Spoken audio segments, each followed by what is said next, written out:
앞서 이제 뭐 상당히 긍정적인 얘기들 네. 많이 나눴습니다. 참 이런 얘기 하기 오래간만인 것 같아요. 그렇죠. 향후 전망 좀 해보겠습니다.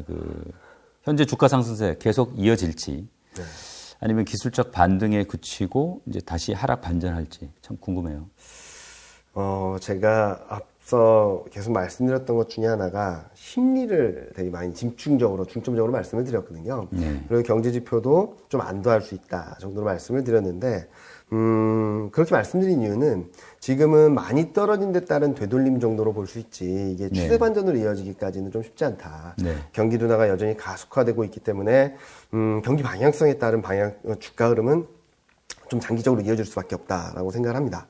그래서 저는 이번 반등이 7월 초에서 시작됐다라고 본다면 8월 말 9월 초 이 정도까지 좀 이어질 수 있다라고 생각하고 있어요. 지금으로 따져본다면은 약 한 달 좀 안 되는 정도, 한 달 정도의 시간이 존재한다라고 보고 있죠. 그래서 2650 그 이상으로 또 열어놓을 수 있다라고 말씀드리는데, 이게 추세 반전이 되기 위해서는 9월 달에 확인해야 될 게 너무 많습니다. 9월 FMC, 그리고 3분기 실적 시즌, 예. 그리고 9월 CPI, 이런 지표들을 다 확인해야 되거든요. 근데 일단 저희 기본적인 생각으로는, 긍정적이진 않을 것 같아요. 그리고 경기 방향성이 지금 시점부터 상승 쪽으로 전개되기도 좀 어렵고요. 네. 최근 보면은 미국 GDP 성장률 전망치를 보면은 3분기보다 4분기가 더 안 좋을 거라고 예상이 나오고 있거든요.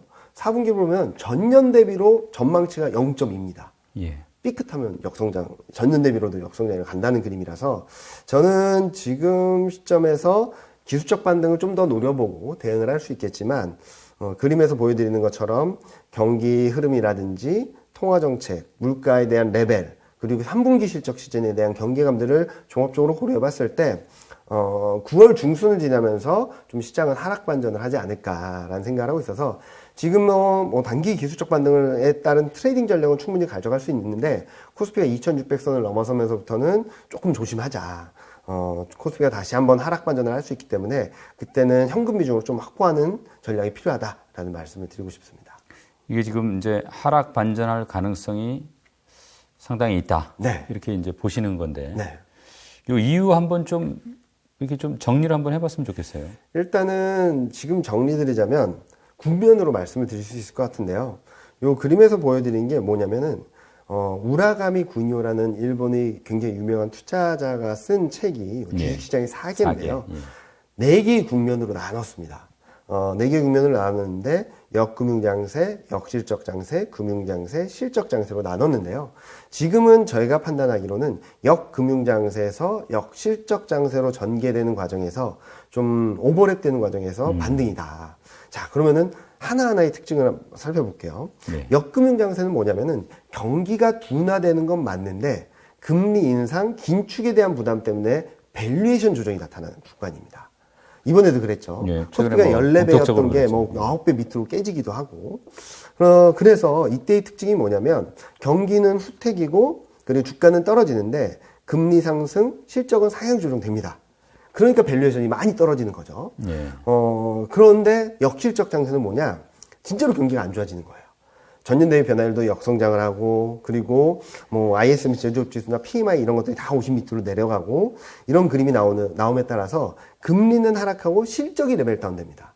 이때 증시가 하락하는 이유는 실적이나 펀더멘털이 진짜 안 좋아서입니다. 밸류에이션이 크게 하향 조정되지 않는다 하더라도 실적 레벨 다운에 따른 부담이 커지는 구간이거든요. 이 시기가 오는 걸 걱정하고 계신 거죠? 네. 그런데 많은 분들이, 근데 왜 이게 오버랩 되면서 반등이 나오냐? 예. 밸류에이션 조정이 한번 크게 나온 다음에 채권 금리가 이제 역실적 장세는 꺾이지 않습니까? 예. 이게 먼저 꺾이는 과정에서 밸류에이션 매력에 따른 반등이 나온다는 거죠. 근데 이제 실적이 진짜로 꺼지게 된다면 다시 한번 증시가 레벨 다운 될 수 있기 때문에 저는 이제 9월을 지나면서 이제 10월, 11월 내년 1, 4분기 정도까지는 역실적 장세에 대한 걱정을 가져가야 된다. 지금까지 많은 분들이 물가, 통화정책 여기에 대한 걱정들을 굉장히 많이 하셨잖아요. 예. 이제 앞으로는 물가, 통화정책이 안정된다 하더라도 경기에 대한 부분들이 그리고 실적에 대한 부분들이 시장을 하방 압력을 높여줄 수밖에 없지 않을까라는 생각을 하고 있습니다. 이게 이제 만약에 하락 반전한다 그러면 네. 본격적인 변곡점이라고 그럴까요? 네. 그건 어떤 걸로 보세요? 일단은 9월 FMC랑 3분기 실적 시즌이지 않을까라는 생각을 하고 있어요. 9월 FOMC가 왜 중요하냐면은 첫 번째로는 점도표랑 경제 전망 같은 것들이 나옵니다. 예. 그러면 경기에 대한 판단 그리고 연준의 통화 정책 스탠스를 점도표로 확인을 할 수 있겠죠. 그런데 이 그림 위쪽에서 보여드리는 것처럼 지금은 통화 정책에 대한 기대감이 조금씩 들어오고 있어요. 특히 내년 점도표를 보면은 연준이 제시한 점도표보다 낮은 수준에서 전망치가 형성되고 있거든요. 예. 그리고 내년 하반기에는 무조건 금리 인하한다라는 전망이 들어오고 있고요. 예. 근데 연준의 스탠스는 아직까지는 금리 인하에 대한 것들을 아직까지 명확하게 보여주지 않고 있어요. 그래서 9월 FOMC에서는 연준의 점도표와 시장의 기대간의 괴리가 확인되지 않을까. 시장이 좀 기대가 또 한 번 앞서간 것이 아닐까라는 걱정을 하는 것이고요. 이런 상황에서 그러면은 연준이 시장이 원하는 대로 점도표를 내려준다라고 하면은 시장이 환호할까? 라는 분들도 좀 의문점 고민이 되거든요. 왜냐면은 점도표를 내리고 2023년에는 금리 인상 없습니다라는 시그널을 준다 한다면 그럼 굉장히 빠르게 경기에 대한 부분들로 시각이 이동을 할 거예요. 네. 경기가 얼마나 안 좋길래 금리 인상을 아예 못한다는 거야? 라는 생각을 할 수도 있거든요. 그래서 저는 9월 FOMC가 굉장히 중요한 변곡점이 되지 않을까라는 생각을 하고 있고요.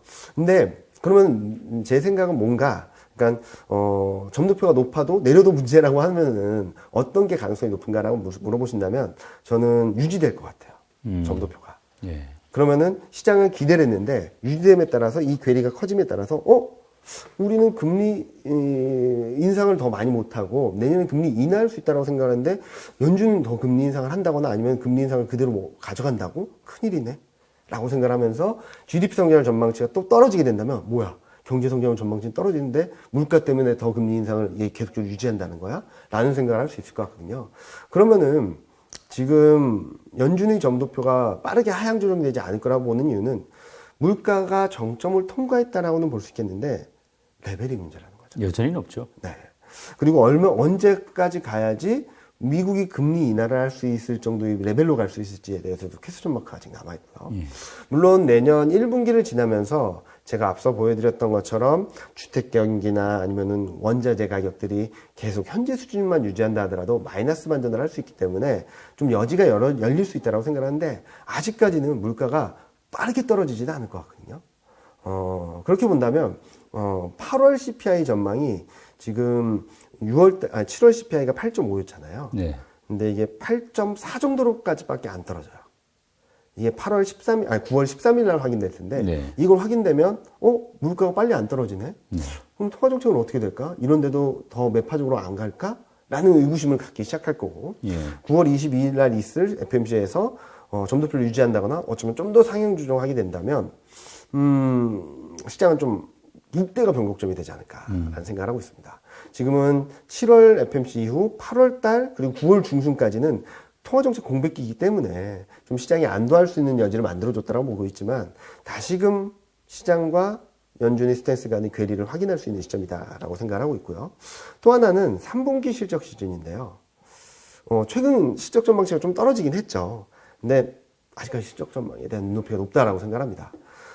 이 밑에 그림이 뭐냐면 영업이익률이거든요. 매출액 대비 영업이익이 얼만큼 이익률을 갖고 있느냐를 보여드리는 건데 3분기 영업이익률이 여전히 9.6%입니다.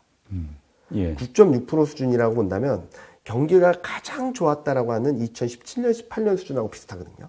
예. 그리고 2011년 이후 평균인 7.5%보다 높아요.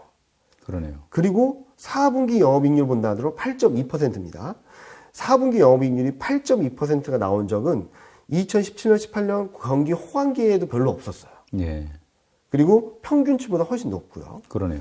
이렇게 본다면 3분기 실적 시즌이 도래하면은 좀 눈높이가 낮아질 가능성이 높지 않을까라는 생각을 하고 있어서 이제 9월 22일 그러니까 처음 시작은 9월 13일이 될 것 같아요. 8월 CPI가 확인되는 시점. 이때는 CPI는 둔화폭은 좀 제한되고 코어 CPI는 또 올라갈 수 있거든요. 이런 엇갈리는 흐름에 대한 고민, 물가 레벨에 대한 고민, 그러기에서 맞이하는 9월 FOMC에서 연준의 통화 정책이 더 완화적으로 가지 않는다면 시장이 기대했던 부분들을 많이 돌릴 수밖에 없고 그 과정에서 경기가 안 좋아짐에 따라서 실적 전망이 레벨 다운되는 그림, 여전히 높은 실적에 대한 눈높이가 낮아지는 그림들이 시장을 다시 한번 하방 압력을 높여주지 않을까라는 생각을 하고 있습니다.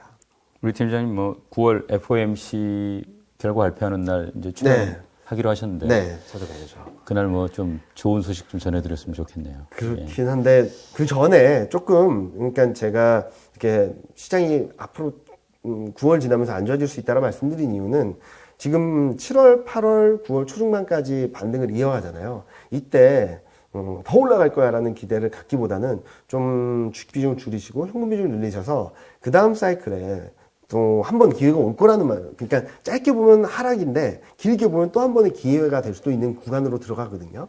그런 것들을 좀 잘 활용하자는 차원에서 말씀을 드리고 싶습니다. 자, 이제 결국은 안심할 때는 아니란 얘기인데. 네. 자, 그렇다고 하면 우리 시장 참여자들 투자 전략은 어떻게 가져가야 됩니까? 일단은 3분기 기술적 반등은 좀 순환매가 나오곤 있긴 하지만 좀 잘 활용하실 수 있는 분들, 단기적으로 샀다 팔았다 하실 수 있는 분들은 적극적으로 활용을 하시면 좋을 것 같고요. 만약에 뭐 비중이 이미 많아서 좀 지켜볼 수밖에 없다 하시는 분들은 좀 더 여유를 갖고 지금보다는 조금 더 높은 가격에 팔 수 있는 시점을 좀 노려보시는 게 좋을 것 같아요. 예. 그래서 9월 중순을 지나면서 저는 현금 비중을 늘리자라는 말씀을 드리고 싶거든요.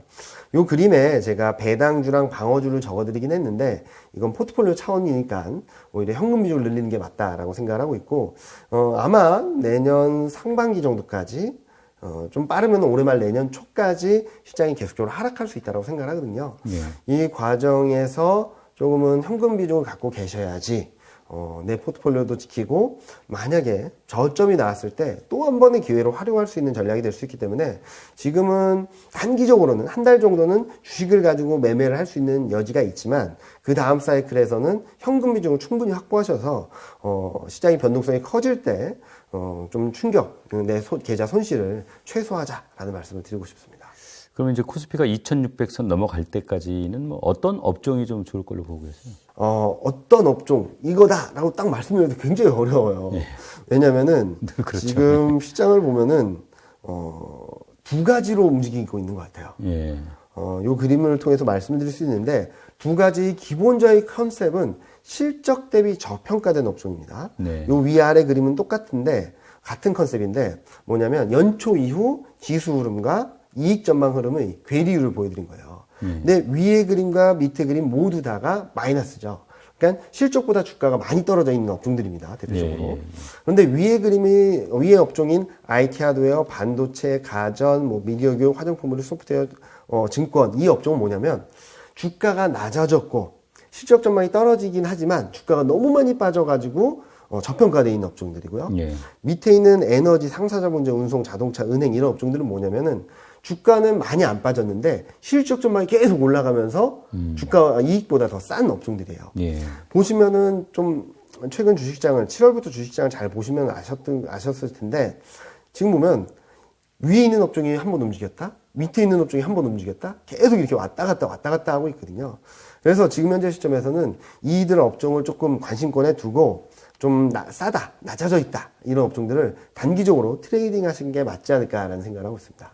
이 업종이 참 제법 많아요. 많죠. 네. 예.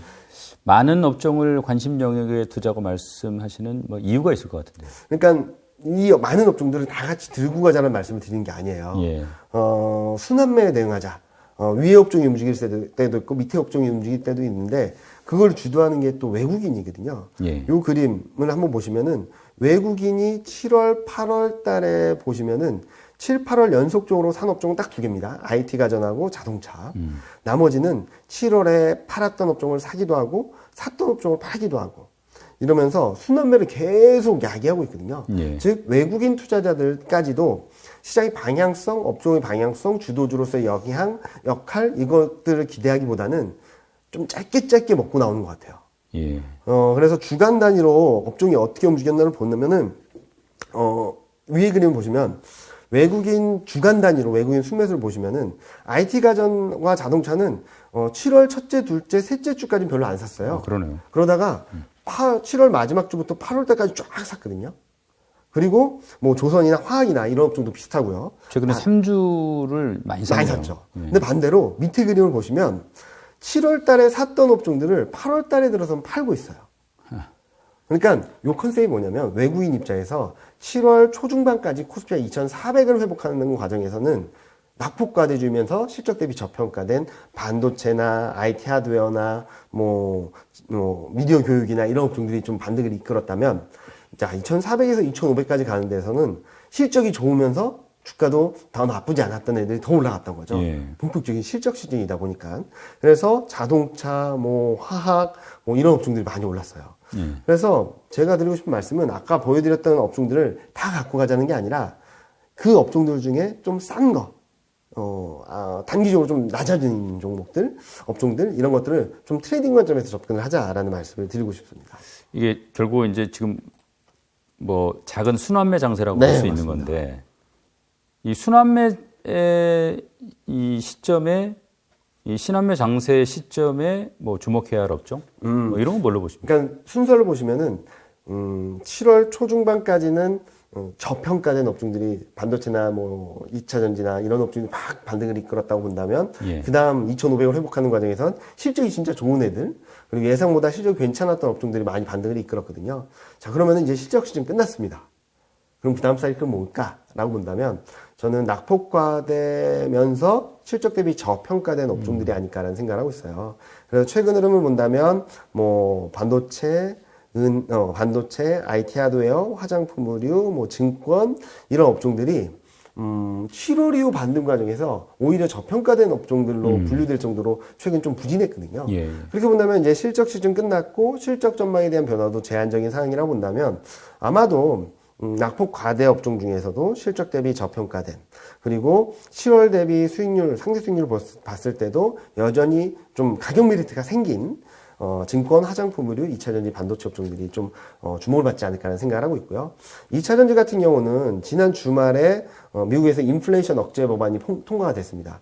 인플레이션 억제 법안이라고는 하는데 예. 잘 뜯어보면은 대부분 신재생 에너지 육성 정책이거든요. 그렇더라고요. 그래서 2차전지 쪽은 좀 더 올라갈 수 있는 여지가, 최근 많이 오르긴 했지만 더 올라갈 수 있는 여지가 있다라고 생각하고 있고요. 그리고 화장품 의류 내에서는 의류 쪽이 조금 더 매력적이다라고 생각합니다. 실적 시즌이 끝났는데 실적이 예상보다 못한 업종들도 있었고 걱정했던 것보다 나은 업종들도 있는데, 의류 업종들은 지금 글로벌 경기 침체에 대한 우려, 그리고 중국 경기에 대한 부담, 이런 것들로 좀 많이 흔들렸었는데 상대적으로 좀 많이 부진했거든요. 좀 반등 시도가 있을 거라고 보고 있고, 반도체 같은 경우는 최근 또 반도체 업황, 그리고 마이크론 실적 가이던스 발표 때문에 좀 많이 출렁였거든요. 네. 그렇다고 해서 최근 이익 전망이 많이 떨어진 것보다도 아직까지 괴리율이 남아있어서 저는 반등 시도는 좀 더 이어질 수 있다 정도로 말씀을 드릴 수 있을 것 같아요. 그리고 코스피가 2,600을 넘어서게 된다면 증권 업종은 마지막 피날레를 장식해 줄 수 있는 업종이 되지 않을까라는 생각을 하고 있어서 요 4개 업종을 좀 관심 있게 바라보자라는 말씀을 드리고 싶습니다. 잠깐 말씀해 주셨지만 이제 순환매 장세가 끝나고 네. 예를 들어서 이제 증시 변동성이 이제 다시 커진다. 시작된다. 네. 자, 그때는 이제 어떤 투자 전략이 유용하고 어떤 업종을 사야 할지, 또 그걸 떠나서 관심을 가질 만한 다른 자산군은 네. 있는지, 그런 것도 좀 궁금해요. 일단은 제가 9월 중순을 지나면서 시장이 많이 안 좋아질 것 같습니다 라고 말씀을 드리면 고객 세미나를 할 때도 많은 분들이 그럼 뭘 사야 돼요? 라고 많이 물어보세요. 그때마다 저는 뭘 사야 되는 구간 아닙니다, 여러분들은. 펀드 매니저 분들이라면 주식을 90%, 95% 이상 비중을 갖고 가야 되기 때문에 어떤 업종을 더 많이 담자라고 말씀을 드릴 수 있을 것 같아요. 네. 그래서 제 자료를 보면은 통신이나 필수 소비재, 음식료나 이런 업종들, 배당주 이런 것들을 말씀을 드리긴 하거든요. 근데 이건 철저히 포트폴리오 투자 관점에서 코스피가 마이너스 20% 빠진다고 하더라도 내 포트폴리오가 마이너스 10% 빠지는 게 목적인 그런 전략이라면 가능한 거라고 생각하는데, 그러니까 소위 말해서 현금을 놀릴 수 없는 네, 분들, 그렇죠. 네. 이렇게 투자를 하라는 그렇게 거고. 하라고 말씀드리는 건데, 만약에 현금 비중을 확보하실 수 있는 분들이라면 저는 현금 비중을 확보하는 게 맞다라고 생각을 하고 있고, 자산군에 투자하시려면은 저는 달러랑 채권 좀 말씀을 드리고 있습니다. 요 그림을 통해서 아까도 제가 말씀드렸긴 했지만, 채권 금리는 지금 상단에 갔다가 좀 내려가는 그림인데, 만약에 2.6%가 깨지게 되면 또 한번 레벨 다운 될 수 있거든요. 그래서 저는 올해 말 내년 초에는 2.6 밑으로 갈 수도 있지 않을까라는 생각을 조심스럽게 하고 있고요. 왜냐면 경기에 대한 부분들이 더 시장이 반영될 거니까. 네. 그리고 또 달러는 경기가 불안해지면은 달러에 대한 수요는 커집니다. 그리고 이제 8월, 9월 지나면서 원달러율이 1,300원 밑으로 내려가고 1,200원 중후반대까지 내려가게 된다면 굉장히 저는 매수 기회라고 생각하거든요. 그래서 달러 인덱스 기준으로는 110포인트 정도, 원달러 환율 기준으로는 1,350원 정도까지 올라갈 수 있기 때문에 아마 내년 1, 4분기 정도까지는 채권과 달러 같은 안전자산 쪽에 좀 수익 기회가 오지 않을까라는 생각을 하고 있어서 개인 투자하시거나 아니면은 이처럼 주식과 안전자산, 채권, 달러 뭐 이런 쪽으로 유연하게 움직이실 수 있는 투자자분들은 이렇게 안전자산 비중을 늘리는 게 상대적으로 덜 빠진다라기보다는 주식시장이 불안하면 불안할수록 좀 수익을 볼 수 있는 자산군이 아닐까라는 생각을 하고 있습니다. 이게 이제 우리가 개인 투자자들 보면 시장이 낙관적이고 사실 가격이 이제 많이 올랐을 때 들어오신단 말이에요. 그렇죠. 그리고 이제 떨어지면은 뭐 실망하거나 과도하게 실망하거나 뭐 겁에 질리거나 해가지고 던져버린단 말이에요. 네. 이게 코로나 이후에 최근까지 이어져온 흐름만 봐도 네. 여기서 크게 벗어나질 않아요. 네. 진짜 뭐 이런 개인 투자자들한테 뭐 좀 해주실 조언 없습니까? 뭐 이게 정답일 수는 없다라고는 생각을 하는데 일단은 시장이 많이 빠지면 빠질수록 사야 될 땐가를 고민해야 될 것 같고요. 네. 그리고 시장이 오르면 오를수록 더 올라갈 수 있을까를 고민하시는 게 맞을 것 같아요. 저 같은 사람이 그런 것 같거든요. 즉 다시 말씀드리면 시장이 올라갈 때 따라가는 전략은 되게 조심해야 되고요. 특히 최근같이 경기가 안 좋아질 때 그리고 시장이 떨어질 때 매도하는 것도 또 손실을 확정하는 거기 때문에 반등을 할 때 매도할 수 있는 기회가 오겠지만 먼저 팔리는 거기 때문에 내 손실 폭이 커진 상황에서 확정을 하는 거라서 저는 대중의 심리와 조금 반대로 하자라는 정도로 말씀을 드리겠고요. 그러면은 어떻게 해야지 큰 흐름을 볼 수 있을까? 그래서 제가 머니올라나 이런 프로그램에서 계속적으로 매크로라든지 자산군의 흐름 이런 것들을 보자라는 말씀을 드린 이유가 큰 트렌드에서 방향성이 매크로 환경들이 다운턴이라고 본다면 뭐 심리에 따라서 기술적 반등이 있고 등락은 있겠지만 좀 매매 타이밍이라든지 전략을 조금 더 유연하게 가져가실 수 있지 않을까라는 생각을 하고 있고 제가 아무리 말씀드려도 쉽지 않은 건 알고 있습니다. 저도 몇 년째 아는 분하고 얘기를 하다 보면은 제가 꼭 밑에서 사자라고 하시면 말씀을 드리면 못 사세요. 그러나 코스피가 쫙 올라가서 분위기가 좋아졌을 때 이때 사야 되는 거 아니냐고 물어보시거든요. 특히 작년 하반기부터 올해까지 계속 그러셨던 것 같아요. 근데 저는 거꾸로 밀렸을 때 사고 올라갔을 때 팔자라고 말씀드리는데 그게 쉽지 않으신 것 같더라고요. 그래서 자꾸 트레이닝을 하셔야 될 것 같아요. 개인적으로도. 지금 매크로 환경, 국면이 어떤 국면인가? 언더슈팅, 너무 낙폭이 컸나? 아니면은 반등을 한다면 좀 오버한 건가? 큰 흐름들에 따라서 지금은 기술적 반등인가? 추세 반전인가? 이런 것들을 조금 공부를 하신다면 큰 흐름만 잡아가셔도 크게 손실을 보지 않을 거라고 생각을 하는데 쉽지 않은 것 같습니다. 근데 일단은 제가 결론적으로 말씀드릴 수 있는 것은 대중 그리고 주변 분들이 투자 심리와 정반대로 하신다면 여러분들이 투자 성공 확률, 수익을 낼 수 있는 확률은 좀 더 높아진다 정도로 말씀을 드릴 수 있을 것 같아요. 반대로 하자. 그래야 되는 겁니다. 맞습니다. 오늘 말씀 고맙습니다. 네, 감사합니다.